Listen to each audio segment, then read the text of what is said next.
Good evening and thank you for joining us for tonight's forum. Tonight you will hear from Chief Branville G, Jr., the finalist in the search process for our new police commissioner. In January, the city engaged the services of Police Executive Research Forum to develop a leadership profile, conduct recruitment, and perform the initial screening of the applicants. I want to take a moment to tell you a little bit about the process that led up to tonight's forum.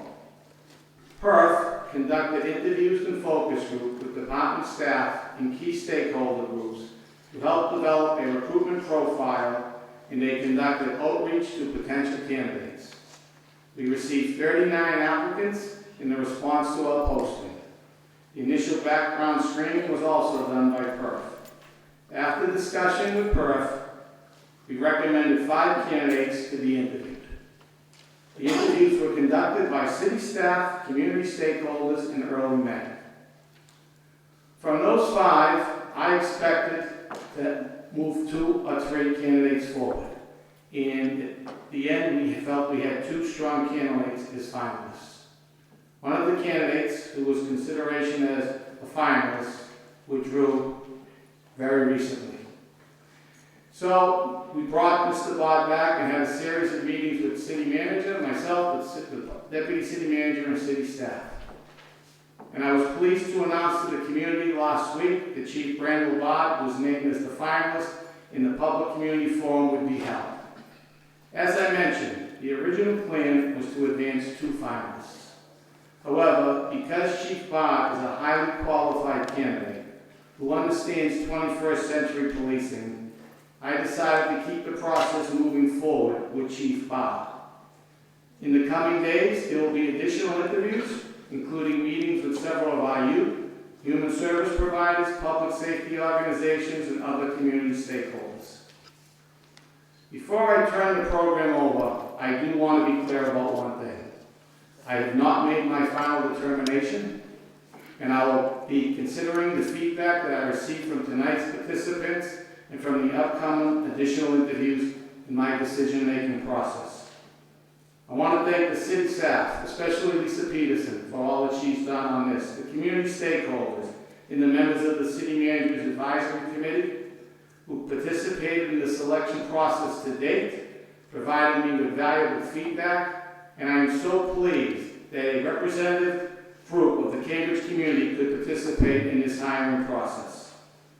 I also want to thank all of you for being here tonight and recognize especially City Councilor Devereaux, who's in the audience here tonight. I don't think there are any other councilors. Oh, Councilor Kelly's in the back, and Councilor Kelly. Thank them for being here. I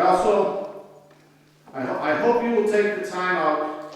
Let me find out where I am now that I jump on that page. I also want to thank all of you who are here tonight to listen to Chief Bod's presentation, his responses to questions that he will be asked. I hope that you will take the time out to fill out the comment cards and that we will have provided to you. And I really want to hear from you. So there will not be questions asked from the audience tonight, but we are providing cards of questions that people, if they feel they'd like us to ask further, we'd be happy to do. Finally, Chief Bod, thank you for agreeing to participate in this forum. It is critically important for the community to have an opportunity to hear directly from you, and for you to have an opportunity to address issues that are important to Cambridge. Thank you for being here tonight. Finally, at this time, I want to turn it over to Sheila Keedy Rawson, the Personnel Director, who will moderate tonight's presentation. Again, thank you all for being here. So thank you and welcome tonight. We very much appreciate your being here. As Louise said, this is part of the process to provide him with some feedback on his decision and his selection. So the comment cards are out on the table outside, so if you didn't get one on the way in, please feel free to pick one up on the way out, and there are boxes there to submit them. We also have an email address for feedback if people want to give us feedback or give us recommendations for other questions that we may want to ask Chief Bod moving forward. The email address is commissioner2017, all one word, @cambridgema.gov. The email address is also on the bottom of the scenario sheet, which was also outside on the table, so if people want to pick that up, that would be great. As the city manager said, the format for tonight is Chief Bard will give a presentation based upon the scenario that we presented him a few weeks ago. Then we will ask him some follow-up questions based on questions that were solicited from many of the community members and key stakeholders. So we are trying to hit many of the sort of common themes that came out of those questions. Branville G. Bard Jr. currently serves as the Chief of Police and Director of Public Safety for the Philadelphia Public Housing Authority's Police Department. Prior to this, he served for over 20 years in the Philadelphia Police Department, where his positions included police inspector and police captain in the Office of Forensic Science and in the 22nd District. Chief Bard holds a doctorate in public administration from Valdosta State University. He has served as a faculty member at several institutions of higher learning, including Valdosta State and the Community College of Philadelphia. It is my great pleasure to introduce Chief Branville Bard. Thank you for having me. It's truly an honor to be considered for the position of police commissioner in the wonderful city of Cambridge. I think that I bring a lot to the table. I think that in addition to being a fresh set of eyes, I bring with me a transformative vision for the Cambridge Police Department, as well as the state of policing in general. I truly believe that Cambridge is the national model for progressive policing, and I want you to know that that's not going to change under my leadership. I also believe that many of the measures that we implement aimed at achieving legitimacy will spur a paradigm shift in criminal justice reform, keeping Cambridge in the national spotlight. You'll see that I'm committed to accountability, officer wellness, and social and procedural justice.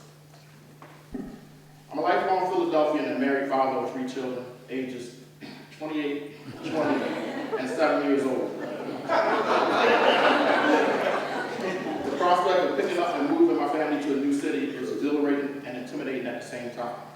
But I'm confident that for me, Cambridge is the city to take that leap of faith on. My worldviews are vast and complex.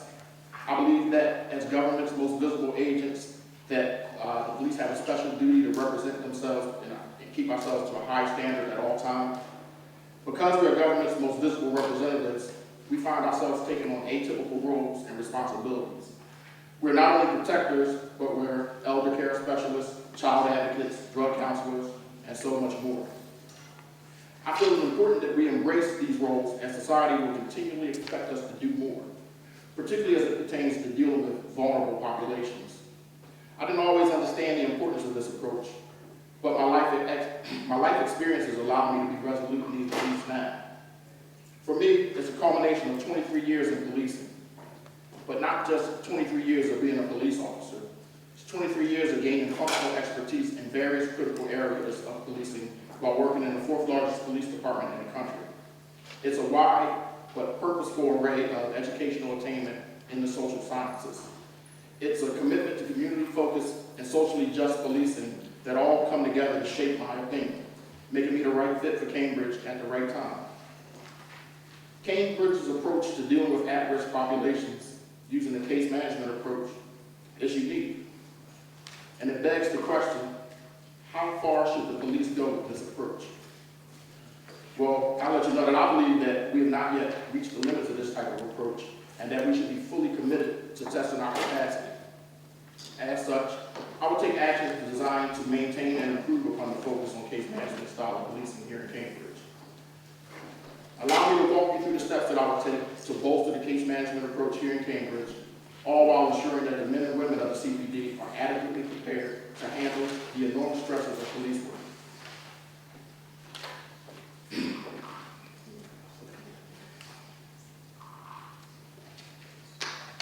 If I'm fortunate enough to become police commissioner, upon assuming command of the department, I'll meet with all of the stakeholders and gather information from them as part of a robust transitioning operation. By stakeholders, I'm referring to the community, both residential, business and clergy, political leaders, the city and deputy city managers, the mayor, and other city councilors, and my other bosses, the men and women of the CPD, initially in the form of meeting with the union president and union officials,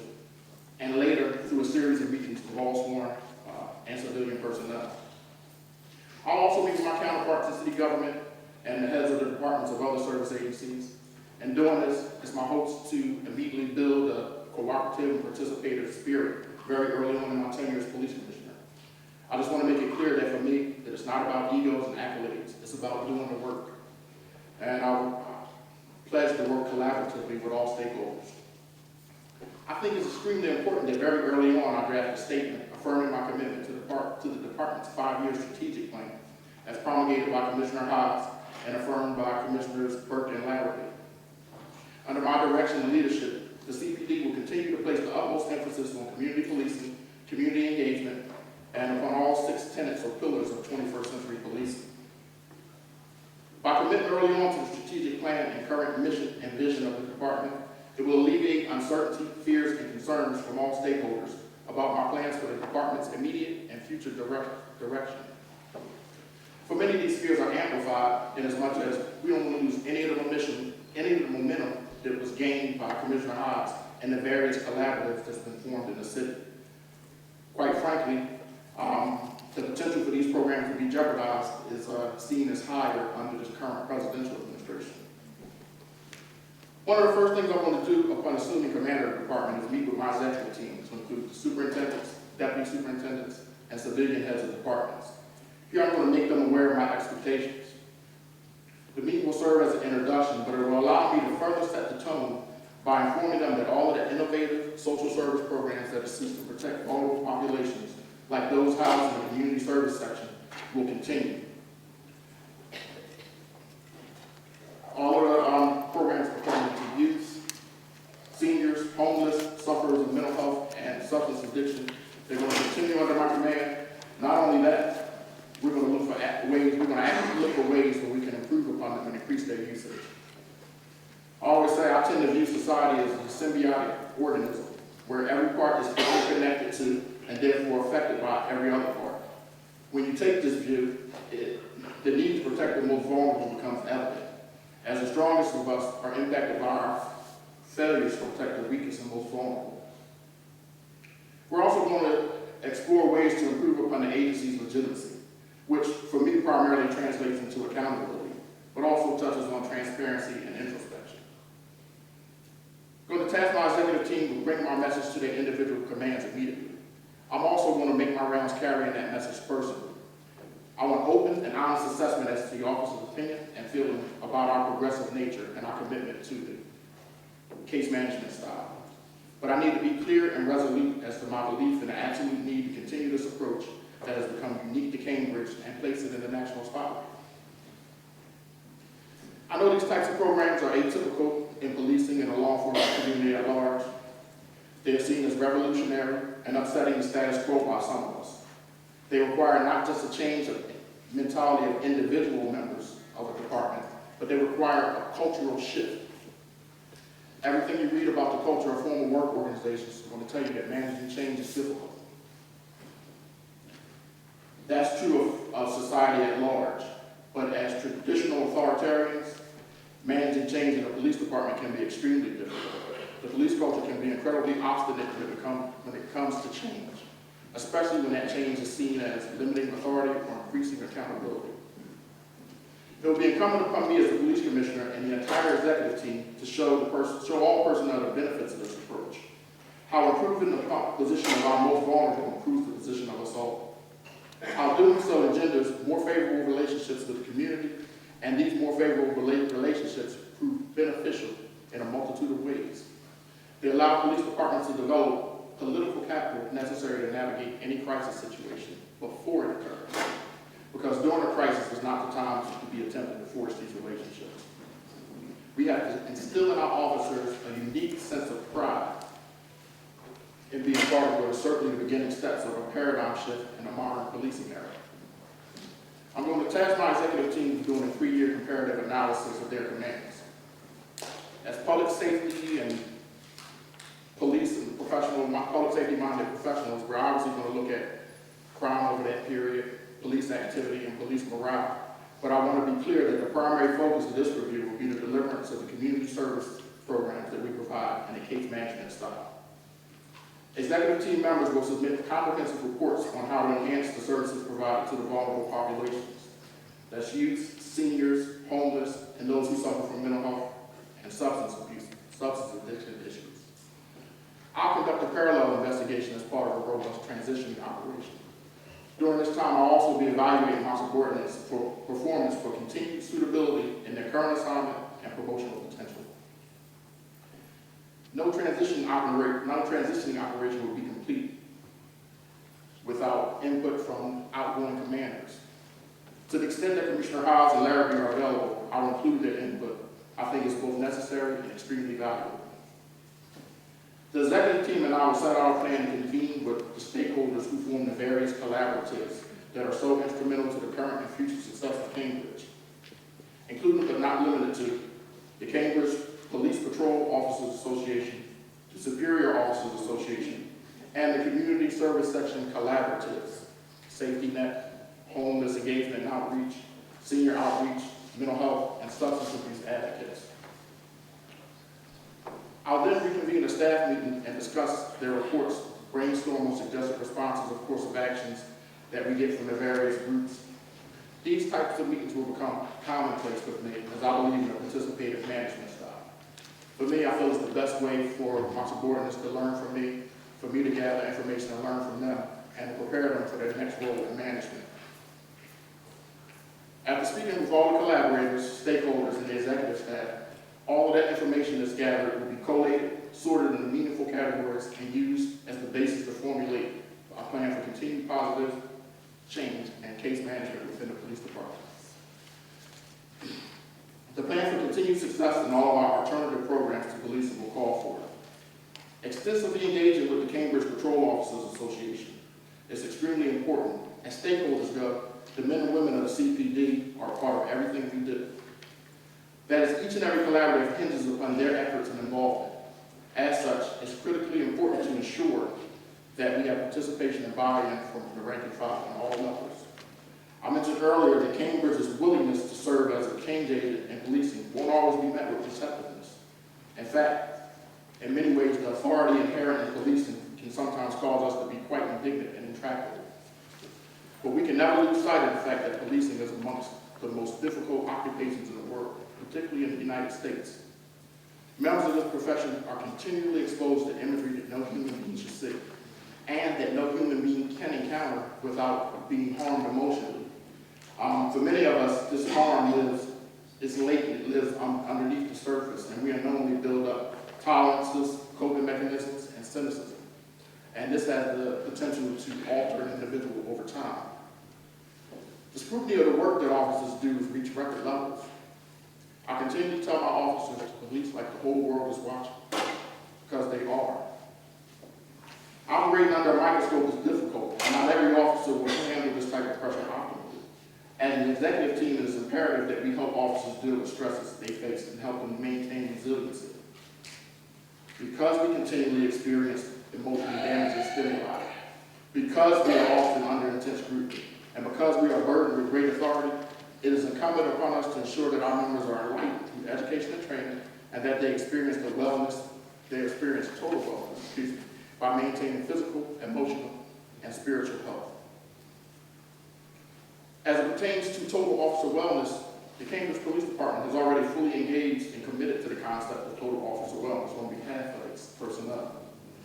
We'll continue to provide core services to ensure that we send our officers out into the community in the best emotional and mental shape possible. Program gears towards employees' assistance, peer support, and resiliency services must be heralded and widely publicized so that officers can access them covertly without fear of being stigmatized. The need for a trauma-informed care approach is vitally important because officers cannot be expected to go out in the community and help others if they cannot help themselves, if they themselves suffer from unattended trauma. They cannot be expected to engage the public and present with great curbside manner if they have been traumatized themselves. Being informed how trauma shapes the individual affords officers a better understanding of how to assist victims as well as heal themselves. Crisis critical incident stress management is vital to maintain mental and emotional well-being. Spiritually, interdenominational police chaplains are available confidentially to tend to the counseling and spiritual needs of department personnel. We'll maintain maintain a commitment to fostering conditions conducive to high levels of morale. Studies have shown that if you address 4 factors, that's fairness, training, working conditions, and recognition, that morale will come into place. But fairness also includes the concept of internal procedural justice. Women need to know that they have the same potential for career advancement as men. Officers should feel confident that past performance, individual qualifications, and experience will be the determining factors for transfer to special assignments, not who you know. I want to incentivize total participation in programs geared towards case management and initiatives aimed at increasing our legitimacy. I work with the Patrol Officers Association in order to help the CBA address some of the issues. Some suggestions could be included but not limited to increasing pay for officers while in these preferred assignments, requiring regular rotations for patrol officers into our preferred assignments, the possibility of providing promotional points or preference for special assignments after serving a stint in one of our preferred assignments. We have to continually commit to fairness. We have a pledge to judge our officers' actions within the context of a rapidly evolving situation and not using 2020 hindsight. To do so would be unfair. I have a pledge to publicly state when I believe that an officer has done no wrong, because they know I have the courage to say when I think they have done wrong. So they need to know that I also have the courage to back them up when I believe that they haven't done any wrong. And we got a pledge that programs that seek to increase legitimacy will not unreasonably target them for disciplinary action, meaning that training and corrective behavior will be the grand aim. As it pertains to programs housed in our community services section, we make the following recommendation. The Safety Net Collaborative is an innovative approach to handling one of society's most pressing issues, and that's the long-term safety and stability of our youth. Cambridge takes the most progressive approach to ensuring the safety of this vulnerable population, preferring prevention, intervention, and diversion over the incarceration of young folks. This is not some fly-by-night program. It's been around for a decade and has been altered and tweaked all along the way. Its current model is the result of what I call incremental wisdom. As such, I really don't see much of a glaring need to change the program. The best approach here may just not be to mess it up, and I'm okay with that. But I'm still going to look at the program. Some of the things we're going to look at are staffing levels. With about 20 officers assigned to the community services section, that's about 7% of our total. We got to see if that's enough for programs that we place such a high value on. We'll look and see if it's given proper organizational placement and control. This and other programs are vitally important to CPD's success and vision. It's resource intensive and it requires continuous coordination between multiple agencies. The creation of a criminal justice coordinator may prove intuitive and guide this program and other measures moving forward. We continually want to look at ways that we can incentivize participation across the entire spectrum of officers. It's clear that we have a dedicated core group of officers who support this program and these efforts, but I'd like to incentivize assignments to the community services section as it's a core unit that is vital to our mission. To effectively implement these types of change and programs, it takes the shifting of an ingrained culture.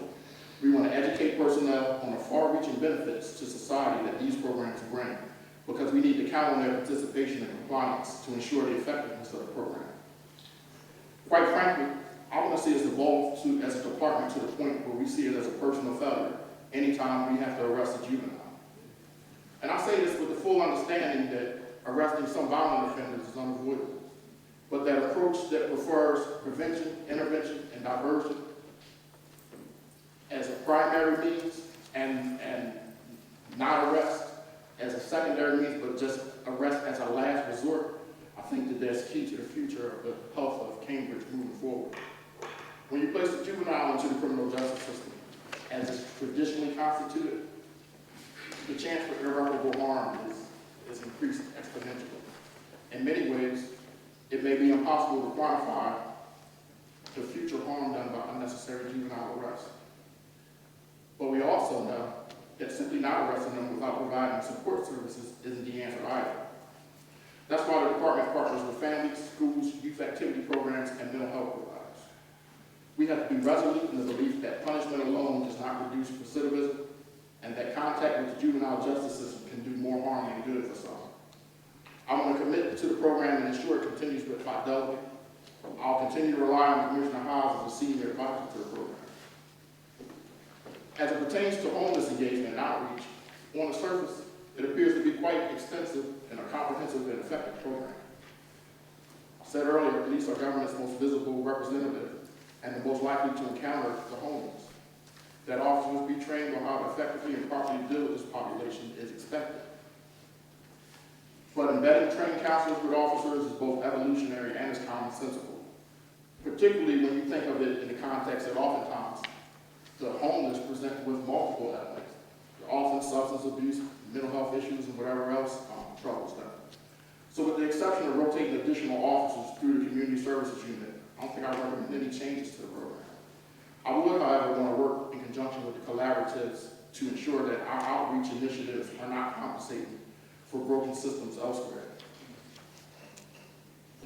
As it pertains to mental health outreach, this unit offers mental health assistance also using a case management approach.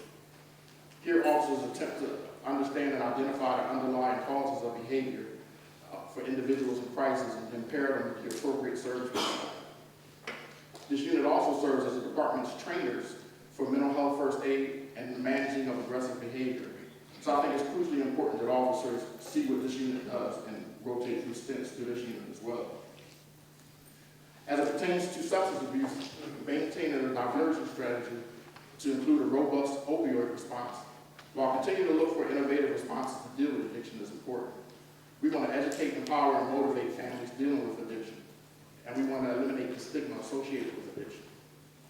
Detectives and licensed social workers will continue to provide outreach and follow-up. As it pertains to our senior outreach, in addition to maintaining the unit, I will ensure that we keep dedicated detectives to investigate all crimes against the elderly, particularly fraud, theft, and abuse. As it pertains to efforts to increase our legitimacy, the following recommendations will be made. In addition to the continued development in non-traditional policing programs and models, we're going to ask the men and the women of the CPD to lead the way in efforts to maintain legitimacy with the community. This will require the department at all levels to become more accountable to society. We'll need to become more transparent, and we'll also need to engage in more introspective behaviors. So the question here becomes, how do you help an already stressed and leery workforce that is under intense scrutiny take on more? Because society, more than ever, is demanding legitimate enforcement of legitimate laws. We've got to make it clear that programs aimed at increasing legitimacy and enhancing accountability and oversight are not an attack on policing, but policing taking a self-correcting course. So let's not feel attacked. Together, let's replace our indignation with introspection. In terms of policing, for me, accountability refers to the idea that police are required to answer to society. That is, ensuring police behavior is in conformance with society's expectations of our behavior. In my opinion, no community is going to trust the police department that it does not feel it can hold accountable, particularly one that consistently resists efforts to be held accountable. In many ways, legitimacy is derived from accountability. As police officers, we're given great authority. Throughout the history of man, there's been a propensity to abuse great authority. If you don't believe me, simply look at practically every king that ever existed anywhere, ever. We're given power separate from authority in the form of discretion. As the gatekeepers of the criminal justice system, as police have a unique ability to impact and affect a life long after the memory of the encounter has faded. Question becomes, should police be subject to the same rules we are said to enforce? And the answer is absolutely. Therefore, society has the right to place checks on our behavior. To that end, I make several recommendations. I believe that there should be an interdisciplinary review of use of force incidents. Typically, when we have a police shooting or a serious use of force incident, outside of any prosecutorial review, they're reviewed for policy violations by internal members of the department.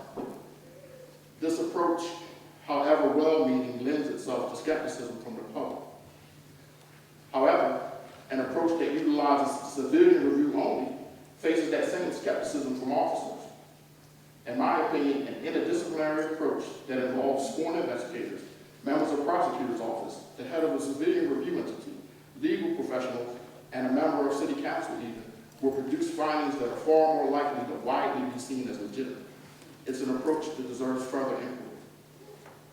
The creation of an interdisciplinary review team will go a long way towards achieving legitimacy and ensuring that police actions conform to society's reasonable expectations. Remember that we are pledged to review these actions from a very specific lens, and that's within the context of a rapidly evolving situation. We must at all times be fair to the men and women that we charge with protecting us, while at all times ensuring that we are protecting the public. We can further protect our citizens and our reputation as a police department, in other words, our legitimacy, by providing aggregate and individualized but non-identifying stop data for police citizen encounters. The creation of a watchdog-like entity that continually monitors and reports on police-citizen interactions is important. As police officials, it's incumbent upon us to do more. Historically, as a profession, when we are accused of racial profiling and racially biased policing, we get indignant when we should be getting introspective.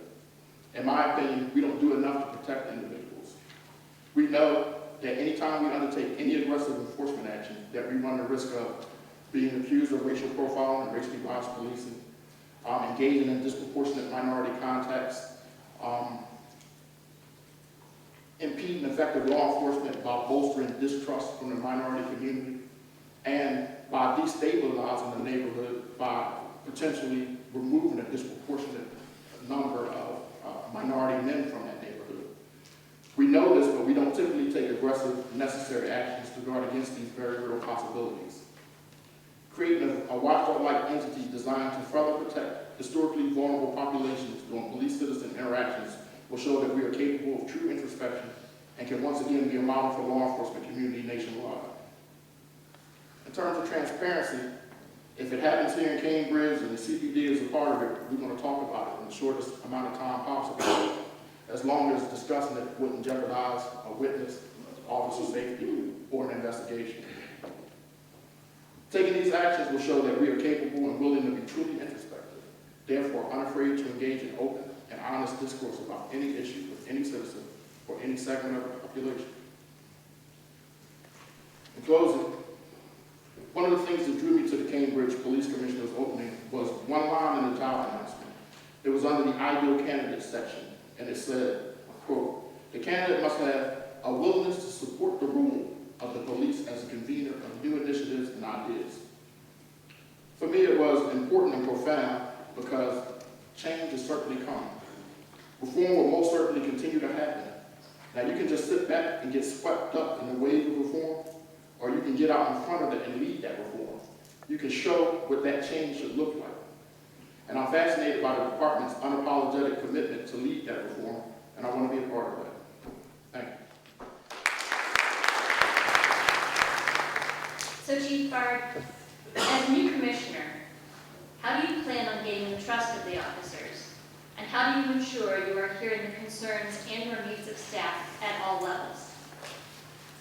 How do I ensure I gain the trust? I think just by being fair. I think most often over my career, police officers just want you to be fair.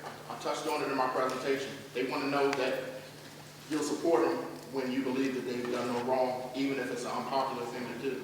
I think I can gain their trust and your trust and everybody else's trust by also doing a good job. So, doing a good job, being fair, and making sure that I continually meet with all of the internal stakeholders, not just my executive team, but I got to make sure that I meet with not just the Patrol Officers Association, but individual officers. And I got to build that into my management style, which is my practice of doing. So sometimes the technologies and tools available to police pit safety against civil liberties. One such example is the use of surveillance technology. Please discuss your approach to the police use of surveillance technology. Well, I'm a firm believer in that old quote that says, "He who would sacrifice liberty for safety deserves neither." I think that it's a balancing act for sure, but I think that we understand that there's a need for the use of surveillance equipment. I think that that's widely accepted. Even the most ardent critic of Big Brother understands the need for the use of surveillance equipment. But that can't go unchecked. I believe in civilian control. I think the society, civilian, the city councilors here should be able to determine how we use surveillance equipment. I don't have a problem with civilian rule being adhered to. And that I said before, there's a propensity to abuse authority. Having the surveillance, unlimited surveillance capabilities lends itself to abuse, as we see some of the programs that happen in the NSA. So expecting that society will want to control and say what appropriate use is, I think that that's only right and only fair and appropriate.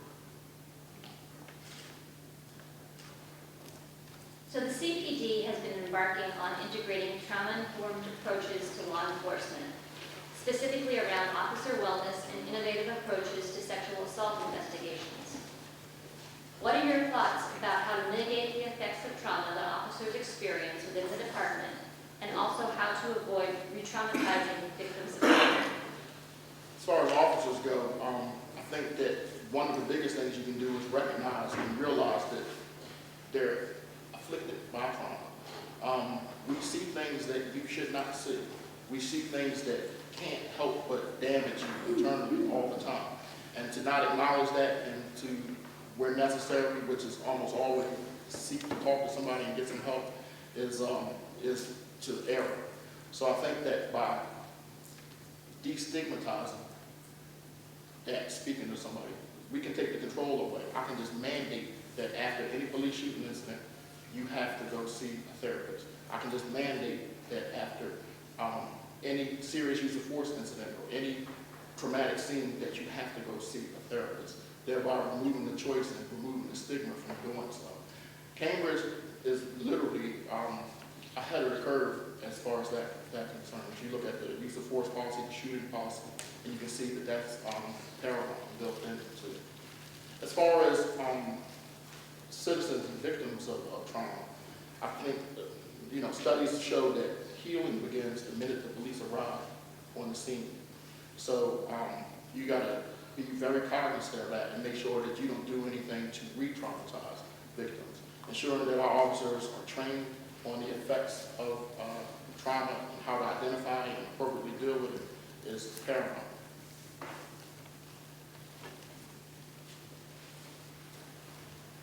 The Cambridge Police Department has been a national leader in supporting LGBTQ residents and in training recruits in LGBTQ cultural competency.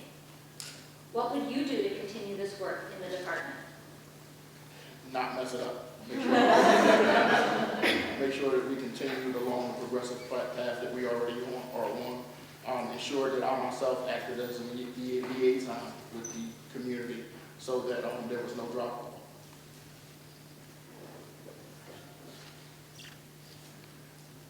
Race and policing has been an intense subject across the country, particularly in the last couple of years.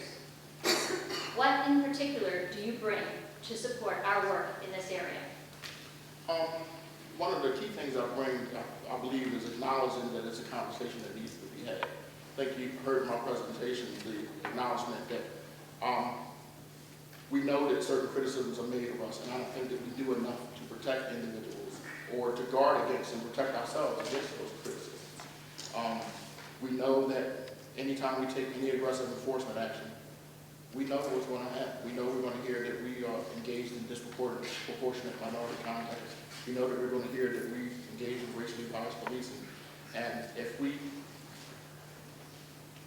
maintain the statistics, which we do, and most police departments do, but if we ask the most informative questions using that data, we can flat out say one way or the other how we treat individuals and how we, the fact that it's nice to be able to say that we don't engage in racial profiling. It's nice to be able to say that we are open to have those conversations, but to be able to say that, you have to be willing to be introspective and take a look and ask those hard questions of yourself. So a willingness to have the conversation and understanding that the practice does exist in policing. And it's not just something, when you hear racial profiling, it's not something that white police officers do. It's something that police officers do sometimes. And it's only just a small few of us. So the fact that we will put controls in place to monitor and correct behavior to me, is commonsensical. I hope I answered your question. So can you tell us about some ways that you have done this in your own personal experience? As far as it pertains to race, one of the very many things I do is make sure that I continually engage with the community and have open discussions and open forums about the subject. Keep making sure that my officers are trained in cultural awareness and about having open and honest discussions about it, forced discussions, in groups where they might not be exactly comfortable, you know?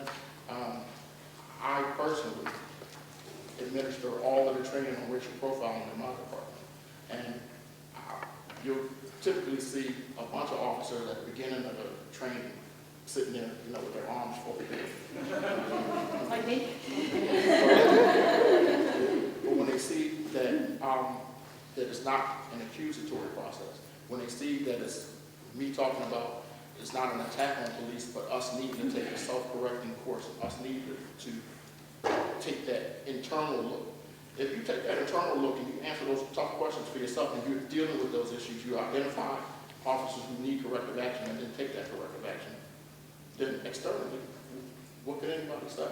You're prepared to have that conversation openly and honestly, without fear.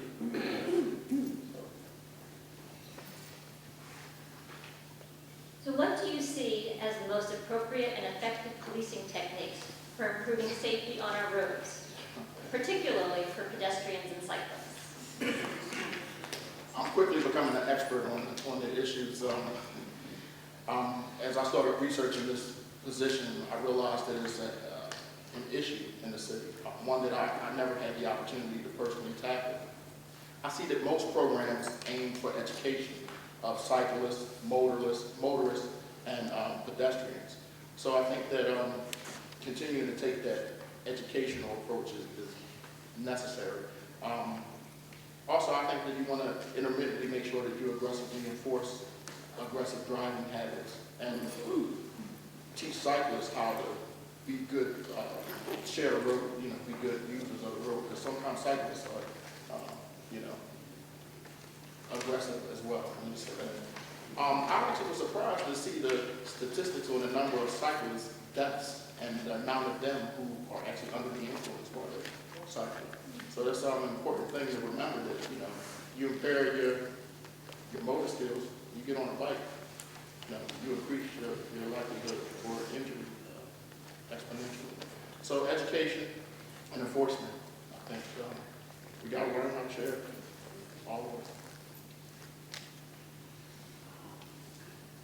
As our police commissioner, how would you go about engaging the community, which includes businesses, nonprofits, neighborhood associations, and residents?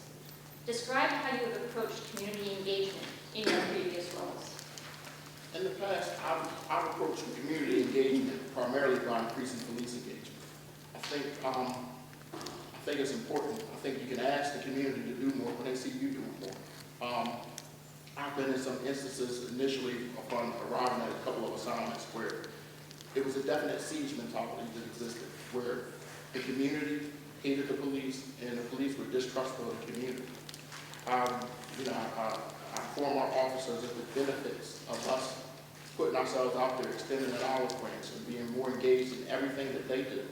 When you do that, when you take that approach, you'll see that the community willingly comes along and increases their engagement and community policing efforts. But as police, we got to go first, and we got to make sure that we stay continually engaged.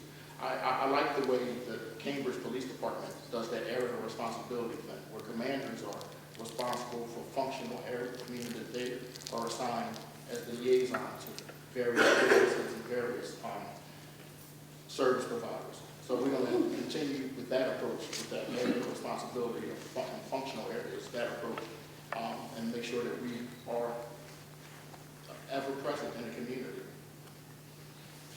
Can you give us a specific example of when you had to go out in the community and do some specific engagement? I think that my first couple of years in the 22nd District was nothing but perpetual community engagement. There were no relationships built.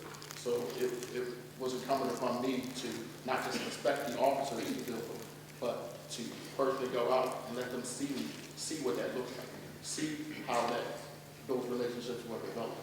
I mean, I'm talking about something that happened many years ago, but today, those relationships are still as strong as they were many years ago.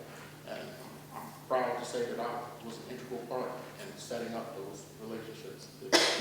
I laugh because, I've been a chief for several years, I've been an inspector for some time.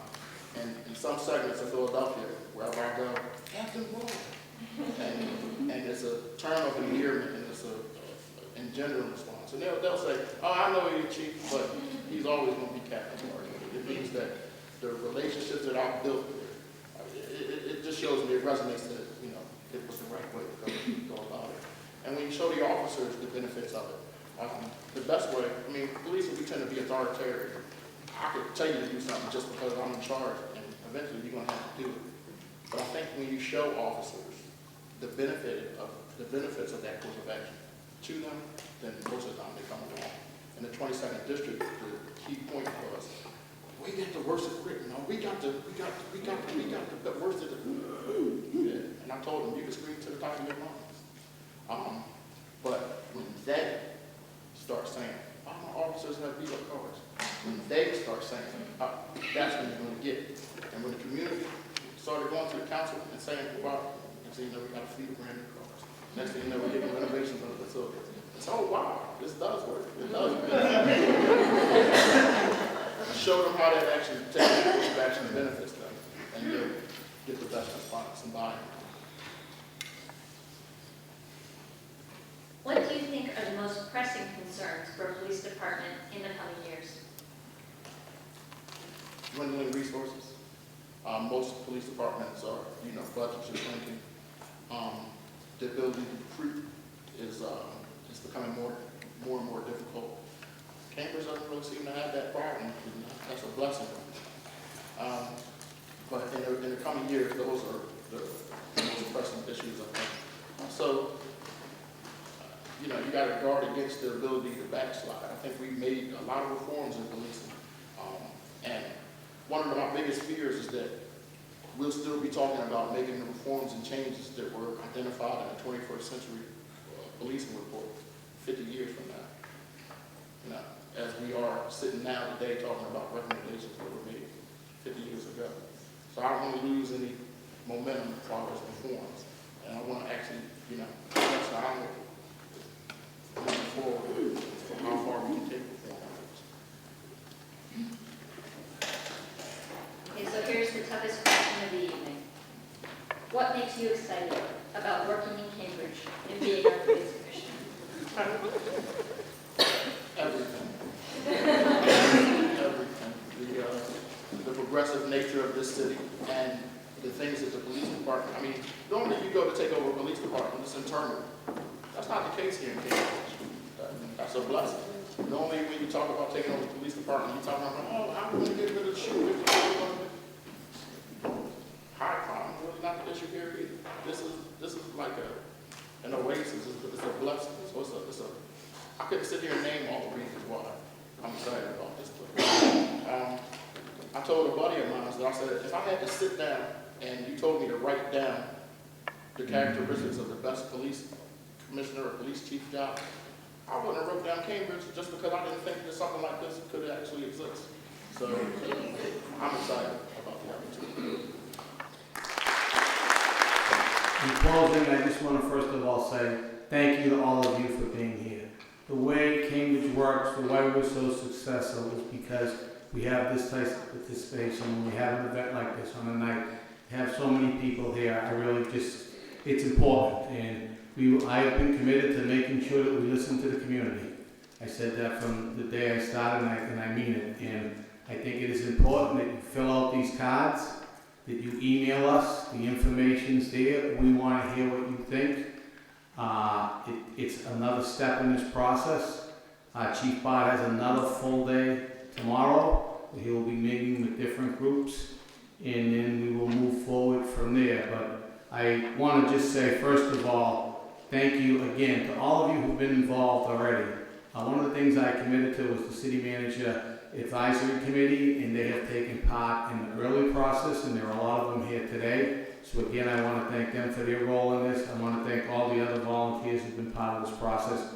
We have truly tried to make this a process where we're listening to everybody. It is my decision, but it is all of our decisions. And I think that's important for me to continue to say, because that's what I believe and mean. I finally want to thank Sheila for the work she did tonight, and again, Lisa for all the work she's done. And last, I want to thank Chief Bott, because he has been here now numerous times, gone through an incredible process, and I just can't thank him enough for his insightfulness, his thoughtfulness, and his just genuine talk on how he feels in these matters. So again, this is going to be it for tonight.